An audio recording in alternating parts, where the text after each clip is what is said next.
नमस्कार, India news देख रहे हैं आप और मैं हूं आपके साथ सचिन दुबे। खबरों की शुरुआत करेंगे फटाफट अंदाज में। पीएम नरेंद्र मोदी ने आज मन की बात की रेडियो और अपने नए नमो ऐप के माध्यम से लोगों से जुड़े पीएम मोदी।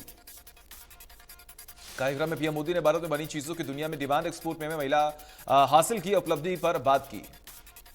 पीएम ने अपने कार्यक्रम में कहा कि देश ने 30 लाख करोड़ का निर्यात किया है, जो कि ऐतिहासिक है। उन्होंने कहा कि भारत ने 400 अरब डॉलर के निर्यात का लक्ष्य हासिल कर लिया है। यह भारत की क्षमताओं को दर्शाता है। इसका मतलब है कि दुनिया में भारतीय सामानों की मांग बढ़ रही है। पीएम मोदी ने कहा कि एक समय में भारत से एक्सपोर्ट का आंकड़ा कभी 100 बिलियन, कभी 150 बिलियन तक हुआ करता था। आज भारत 400 बिलियन डॉलर तक पहुंच गया है। संबोधन के दौरान पीएम ने बाबा शिवानंद का जिक्र भी किया। उन्होंने कहा कि हाल ही में संपन्न हुए पद्म पुरस्कारों में आपने बाबा शिवानंद को ही देखा होगा। उनके जोश और फिटनेस को देखकर हर कोई हैरान था। उन्होंने कहा कि हमने देखा होगा कि कतर के एक योग कार्यक्रम में 174 देशों ने भाग लेकर इतिहास बनाया। उन्होंने अपने संबोधन के दौरान स्टार्टअप वर्ल्ड का भी जिक्र किया।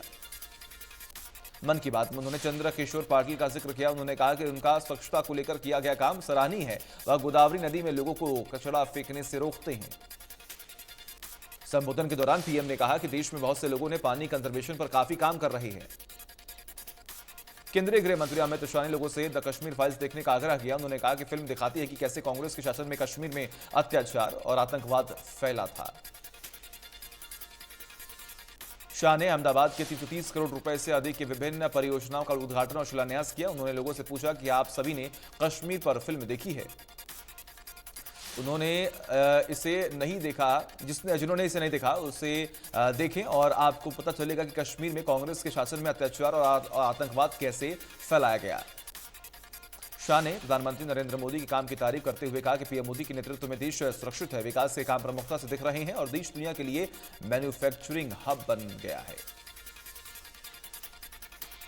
मुख्यमंत्री मनोहर लाल आज फरीदाबाद के सबसे बड़े ऐतिहासिक गांव तिगांव में रैली करने जा रहे हैं। हरियाणा प्रगति रैली के आयोजक और संयोजक तिगांव विधानसभा से विधायक राजेश नगर ने बताया कि उनका पैतृक गांव वीरों का गांव है। आज मुख्यमंत्री पहली बार इस गांव में आ रहे हैं। ऐसे में एक बड़ी सौगात तिगांव विधानसभा को मिलने जा रही है। कई परियोजनाओं को आज जनता को सीएम समर्पित करेंगे। केंद्रीय गृह मंत्री अमित शाह ने चंडीगढ़ को सौगात दी। शाह ने कई विकास परियोजनाओं का लोकार्पण और शिलान्यास भी किया। गृह मंत्री अमित शाह ने चंडीगढ़ हाउसिंग बोर्ड के नए कार्यालय और integrated command and control centre का लोकार्पण भी किया। रूस यूक्रेन के बीच चल रहे युद्ध को लेकर गृह मंत्री अनिल विज ने अपनी प्रतिक्रिया दी है। उन्होंने कहा कि युद्ध से कोई मसले हल नहीं होते। साथ ही उन्होंने कहा कि युद्ध में बेकसूर लोगों की जान जाती है। ऐसा नहीं होना चाहिए। समाधान बातचीत के जरिए ही निकलता है। अनिल विज ने कहा कि अस्पताल पर, शेल्टर होम्स पर हमले नहीं होने चाहिए। इसके लिए यूएनओ और वर्ल्ड फोरम को अपनी भूमिका अदा करनी चाहिए। कुरुक्षेत्र में हरियाणा के एकमात्र प्रसिद्ध शक्तिपीठ में नवरात्र उत्सव की तैयारियां जोरों पर हैं। देवी भद्रकाली मंदिर दरबार को सजाया जा रहा है। मंदिर पीठाध्यक्ष सतपाल शर्मा ने बताया कि 1 अप्रैल में नवरात्रि उत्सव का विधिवत शुरुआत शोभा यात्रा से होगी, जो 9वीं तक चलेगी। उन्होंने कहा कि ये महाशक्ति का पूजन का सर्वश्रेष्ठ काल है। देश भर में महंगाई की मार, आम जनता परेशान। घरेलू गैस और घर के सामान के रेट बढ़ते जा रहे हैं, जिससे आमजन काफी परेशान है। लोगों का यह कहना है कि यदि महंगाई ऐसे ही बढ़ती रही तो लोगों को आने वाले दिनों में काफी परेशानी होगी, जिससे उन्हें घर का गुजारा चलाने में दिक्कत आएगी। घरेलू गैस के बढ़ते दाम से महिलाओं का घर का बजट चरमरा गया है। महिलाओं ने कहा कि एक तो कमाई नहीं और ऊपर से खर्चा इतना है कि घर चलाना मुश्किल होने लगा है। सिरसा में 28 से 29 मार्च को देशव्यापी हड़ताल रहेगी। इस दौरान 2 दिनों तक रोडवेज का चक्का जाम भी रहेगा। सिरसा डिपो में रोडवेज कर्मचारियों ने सांकेतिक रूप से रोष मार्च निकाला। साथ ही लोगों से 2 दिन में यात्रा न करने की अपील भी की। हरियाणा सरकार ने भी किसानों के हितों का ध्यान रखते हुए इस बार 400 मंडियों में गेहूं की खरीद करने का फैसला लिया। इसके साथ ही किसानों के खातों में सीधी पेमेंट होगी। रादौर में पश्चिमी यमुना नहर के साथ गंदे पानी की निकासी के लिए बनाए गए डिच ड्रेन किसानों के लिए अभिशाप बन रही है। किसानों का कहना है कि डिच ड्रेन में बह रहे गंदे और केमिकल युक्त पानी से भूजल प्रभावित हो रहा है, जिससे उनकी फसलें भी प्रभावित हो रही हैं। वही बीमारियां बढ़ने का खतरा भी बढ़ गया है। वही प्रदूषण नियंत्रण बोर्ड के अधिकारी जल्द ट्रीटमेंट प्लांट लगाकर समस्या के समाधान की बात कह रहे हैं। खेल कोटा बहाली की मांग को लेकर हिसार में सैकड़ों खिलाड़ी सड़कों पर उतरे और प्रशासन के खिलाफ प्रदर्शन किया। वही खिलाड़ियों ने डीएस के जरिए राज्य सरकार को ज्ञापन भी सौंपा। अंतर्राष्ट्रीय बॉक्सर विजेंद्र भी खिलाड़ियों के समर्थन में आए। अंतर्राष्ट्रीय बॉक्सर विजेंद्र ने कहा कि वे खिलाड़ियों के आत्मसम्मान के लिए प्रदर्शन में शामिल हुए हैं। व्यापार मंडल में प्रांतीय अध्यक्ष बजरंग गर्ग की अध्यक्षता में व्यापारी प्रतिनिधियों ने अनाज मंडी में एक बैठक की, जिसमें अनाज मंडी की समस्या पर विचार विमर्श किया गया। व्यापार मंडल के प्रांतीय बजरंग गर्ग ने कहा कि 1 अप्रैल से हरियाणा में गेहूं की खरीद आरंभ होने जा रही है। सरकार को गेहूं खरीद का उठान और भुगतान समय सीमा पर करना चाहिए। उत्तर भारत की प्रसिद्ध शक्तिपीठ श्री माता मनसा देवी मंदिर में नवरात्रि की तैयारियां शुरू हो गई हैं। साइन बोर्ड की ओर से नवरात्रि की तैयारियों को अंतिम रूप दिया जा रहा है। पंचकुला प्रशासन और मनसा देवी साइन बोर्ड के अधिकारियों ने मीटिंग भी हुई। इस बार 2 अप्रैल से नवरात्रि शुरू होने वाली है।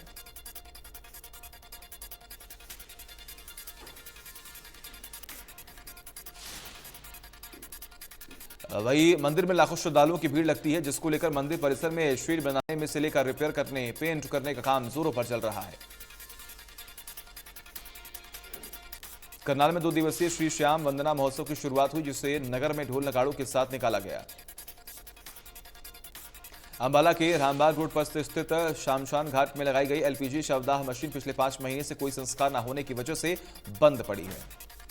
कोविड काल के दौरान नवंबर 2020 में नगर निगम द्वारा यहां 66 लाख रुपए लागत से मशीन लगवाई गई थी, लेकिन अब तीसरी लहर में 2 संस्कार होने के बाद 5 महीने से यह मशीन बंद है। शमशान घाट सभा के पदाधिकारियों का यह कहना है कि लोग अपने धार्मिक तर्कों के कारण मशीन से शव का संस्कार नहीं करवाते। अधिक से अधिक लोग पारंपरिक लकड़ियों से ही संस्कार कराने को सही मानते हैं। चरखी जिले में 16 मार्च से 26 मार्च तक 12 से 14 साल के बच्चों को कोरोना वैक्सीन लगाई गई है।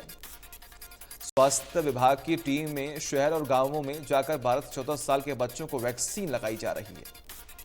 स्वास्थ्य विभाग और अन्य टीमों द्वारा 20,000 बच्चों को वैक्सीन लगाई जाएगी, जिसमें 6,500 बच्चों को कोरोना की वैक्सीन लगाई जा रही है।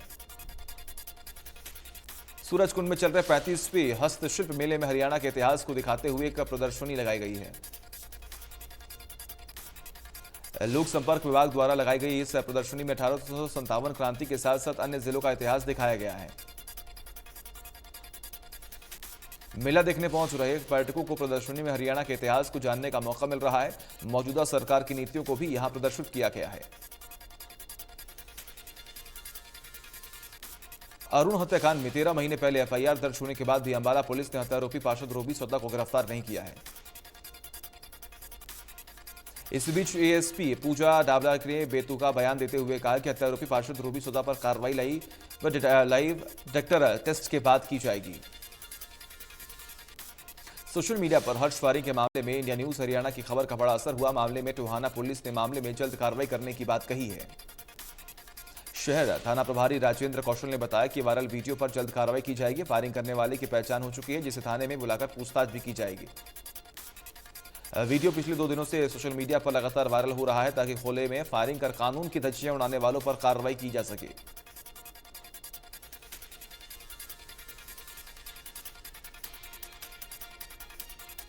करनाल पुलिस की सीआईए 2 शाखा ने बड़े पशु चोर गैंग को गिरफ्तार किया। गैंग के 5 सदस्यों को गिरफ्तार किया गया। पुलिस ने 20 भैंस, 7 गाय, 3 गाड़ियां और 50,000 की नकदी बरामद की। गैंग हरियाणा के कई जिलों में पशु चोरी की वारदातों को अंजाम दे चुका है। टोहाना के जमालपुर रोड स्थित डंपिंग पैलेस पर आयरन एवं फोलिक एसिड की दवाइयां मिलने का मामला सामने आया, जिनकी एक्सपायरी डेट 2023 की है। ये दवाइयां आंगनवाड़ी वर्करों द्वारा बच्चों को दी जाती हैं और इन दवाइयों को खुले में फेंकने से एक बड़ी लापरवाही सामने आ रही है। बल्लभगढ़ में ट्रैफिक जाम को लेकर लोगों को समस्याओं का सामना करना पड़ रहा है। ट्रैफिक पुलिस ने नो पार्किंग में खड़ी और रॉन्ग साइड से आने वाली गाड़ियों के चालान भी काटे हैं। इस मुहिम में लगभग 15 से 20 वाहनों के चालान काटे गए, ताकि शहर में किसी भी तरीके से जाम की स्थिति ना पैदा हो सके। गर्मी का मौसम आते ही फायर विभाग ने कमर कस ली है। फायर विभाग ने अपने सभी कर्मचारियों की एक्स्ट्रा छुट्टी रद्द कर दी है। वही विभाग में दर्जन भर से ज्यादा नई गाड़ियां शामिल हुई हैं।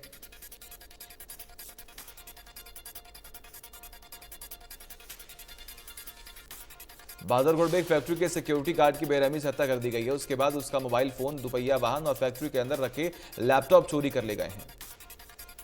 घटना का पता चलने पर पुलिस मौके पर पहुंची और शव को पोस्टमार्टम के लिए बहादुरगढ़ के सामान्य अस्पताल भिजवाया गया। पुलिस अज्ञात हत्यारों की तलाश में जुटी हुई है। गुरुग्राम के राजीव चौक फ्लाईओवर से युवती ने छलांग लगाकर आत्महत्या की कोशिश की। गंभीर हालत में युवती को अस्पताल में भर्ती कराया गया। आत्महत्या करने की कोशिश का पता अभी तक नहीं लग पाया है। गर्मी की शुरुआत होते ही अधिकारी 24 घंटे बिजली आपूर्ति के दावे करते हैं, लेकिन दोपहर में हर आधे घंटे में बिजली काट रहे हैं। गर्मी शुरू होते ही ट्रांसफार्मर ही जवाब देने लगे हैं। एक तरफ गर्मी बढ़ने से बिजली की मांग बढ़ी है, वहीं दूसरी तरफ बार बार रिट्रिप हो रही लाइन व्यवस्था की पोल खुल रही है। नेशनल हाईवे तरावड़ी शामगढ़ के बीच दो ट्रकों में हुई टक्कर के बाद करीब 1 करोड़ रुपए से ज्यादा की शराब जलकर राख हो गई। आग से दोनों ट्रक भी जलकर स्वाहा हो गए। दोनों ट्रक चालकों की हालत ठीक बताई जा रही है। मौके पर पहुंची पुलिस प्रशासन ने क्रेन की मदद से जलकर राख हुए ट्रकों को साइड हटवाया। ग्रेटर फरीदाबाद की भारत कॉलोनी में एक फर्नीचर फैक्ट्री में अचानक आग लग गई। जिस वक्त यह हादसा हुआ उसी वक्त लंच करने के लिए बाहर आए हुए थे वर्कर। अचानक से फैक्ट्री के बाहर ट्रांसफार्मर में शॉर्ट सर्किट होने की आवाज सुनाई दी। जब वहां जाकर देखा तो कंपनी के अंदर से भी धुआं उठता हुआ दिखाई दिया। देखते देखते फैक्ट्री के अंदर अचानक आग की लपटें उठने लगी। आग से फैक्ट्री के अंदर रखा हुआ सारा सामान जलकर राख हो गया। सोनीपत में एक बार फिर सास पर बहू की दबंगई का मामला आया सामने। सास ने एसपी को शिकायत देकर बहू से बचाने की गुहार लगाई है। सास का आरोप है कि उसकी पुत्रवधू ने उसे 5 दिन में कई बार पीटा। यहां तक कि पिटाई का विरोध करने पर अपनी पत्नी को भी पीट कर घायल कर दिया। बहू ने सास को मार डालने की धमकी दी है। वही पूरे मामले में पुलिस जांच करने में जुटी हुई है। हालांकि पुलिस प्रशासन की तरफ से अभी कोई प्रतिक्रिया नहीं आई है।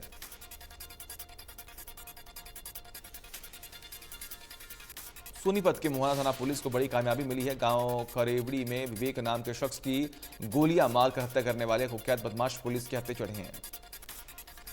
7 सितंबर 21 को आपसी रंजिश में वारदात को अंजाम दिया था। गिरफ्तार कुख्यात बदमाश संदीप गांव खरेवड़ी का ही रहने वाला था। पुलिस गिरफ्तार आरोपी से गहनता से पूछताछ कर रही है। सिरसा की सीआईए डबावली पुलिस टीम ने गश्त एक व्यक्ति को लाखों रुपए की 2 किलोग्राम अफीम के साथ गिरफ्तार किया। देश में पिछले 24 घंटे में कोरोना वायरस के 1421 नए केस आए हैं सामने। 143 लोगों की मौत हुई है। एक्टिव केस कटकर 16,187 हुए हैं। दिल्ली में पिछले 24 घंटे में कोरोना के 120 नए केस आए हैं सामने। 122 मरीज कोरोना से रिकवर हुए हैं। एक्टिव केस 660 के पार हैं। हरियाणा में कोरोना के 53 नए मामले आए हैं सामने और 4 मरीजों की मौत हो गई है। एक्टिव केस 367 के हो गए हैं, जबकि 57 मरीजों ने कोरोना को मात दी है। पिछले 6 दिनों के अंदर 5वीं बार बढ़े पेट्रोल डीजल के दाम। दिल्ली में पेट्रोल के दामों में 50 पैसे और डीजल के दामों में 55 पैसे का हुआ इजाफा।